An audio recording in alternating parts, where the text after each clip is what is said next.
if we're only talking performance, centralized systems work better than decentralized systems. And essentially, the more centralized a system is, the easier it is to operate the system at scale, right? If you think about things such as even updating the software, if you have a decentralized set, for instance, with Vite, every time we need to do a hard fork, we need to contact all the super nodes, get at least 2/3 of them to agree to update the software.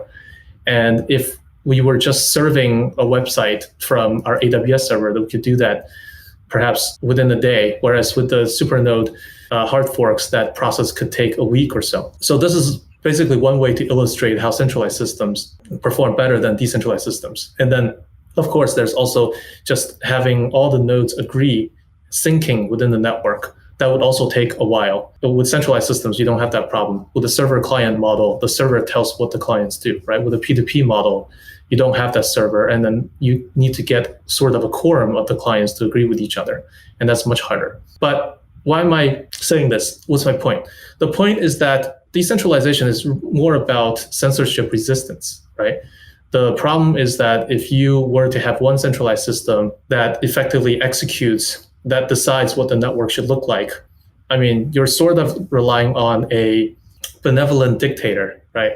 And if you have a benevolent dictator, I mean, sometimes even benevolence is difficult to gauge. I mean, this is also subjective. But suppose even if we can come to consensus as to whether a dictator is benevolent or malevolent, you don't always get a benevolent dictator, right? Or the dictator could get captured by some other force. So the single point of failure could cause problems. That's why decentralization matters, even though it sacrifices performances somewhat. So Vitalik proposed the scalability trilemma of scalability, security, and decentralization. And it's very difficult to not sacrifice certain attribute if you want to optimize for another.